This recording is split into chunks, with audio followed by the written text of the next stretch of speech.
Well, your query is about the career, a career of the future.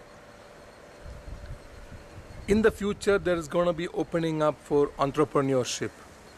The trend is such that because of information overload, and almost every citizen is being informed citizens, and therefore everybody want to nourish and nurture their talent, their creativity, their innovation, and most of all, their freedom to operate in a they want to participate in the market dynamics. So when everybody wants to express their creativity and their innovative talents, then they must have out of the framework possibility. And I think that this drive in persons will make them want to become entrepreneurships more than just an employee. Therefore, the entrepreneur will have more access to to the to the more access to the asset, to the resources that they create, and they will have more equity in decision making.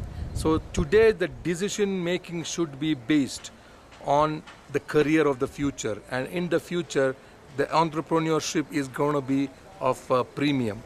Now to become an entrepreneur, you must understand the timing.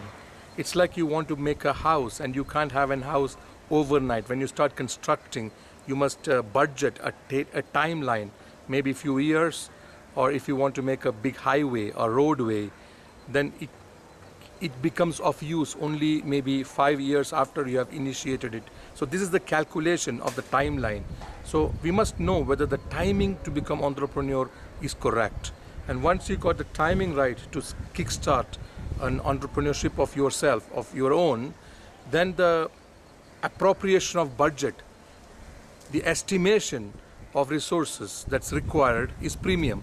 You must learn the many methodologies how to appropriate the correct budget in resources, in money, in maybe even human resource, the manpower required, etc. So this is of importance of how to estimate, how to appropriate budget, and how to budget the money and the timeline. So these are the attributes to kickstart an entrepreneurship. Further from this, I would like to draw your attention to few certain points. For example, the ambience, the location, the circumstance, the environment.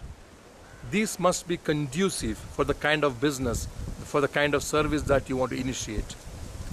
Or you must have the talent, the ability, or even the capacity to recreate the ambience to your advantage. That means you must know how to visualize the correct ambience, the correct environment, the correct circumstance that is conducive, that can drive this business forward.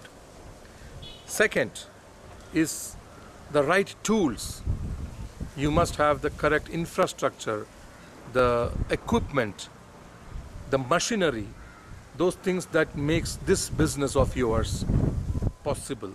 The third thing is that in manpower, you must have a diversity of thought process, a very unifocal or a thought process that is only unidimensional may not kickstart the creativity that's going to be required.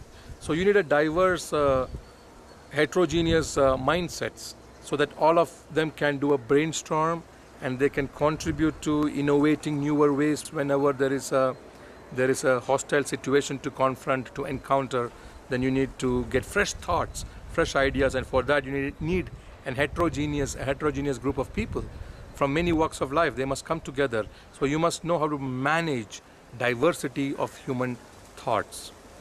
And fourth is to have a plan A, plan B, plan C, and maybe even a plan D. Many ways, many methodologies of how to make this initiative successful, how to make your enterprise successful.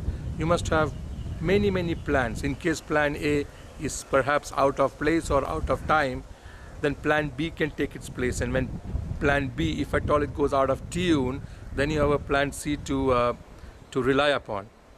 And further than this, you must understand the purpose for which you are creating the enterprise, and the intention can become hard to establish some kind of harmony among the environment, among the people.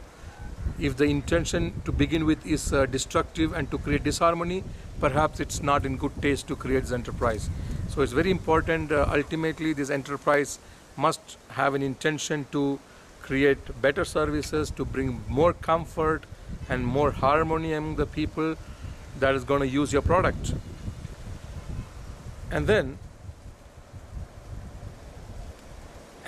finally, it's very important to learn to be able to rest, that you are passionately involved in your enterprise, but every day you must have few hours to yourself where you can sit back and take stock of situations, tie up the loose ends, and simply relax and let go of whatever you have been doing in that day.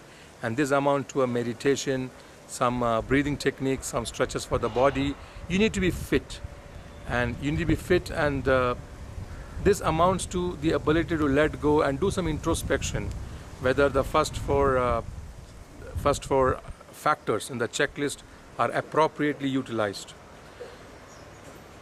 This also calls for the interventions into your enterprise of some mature mindset, and it's important once in a while we have a self-referral to be able to fall back on, to be able to call upon, such as a committee of mentors, a committee of very mature people who brings in that much needed wisdom into the enterprise. Make a checklist of all this and drive the possibility of becoming an entrepreneur, because that's going to be the career of the future.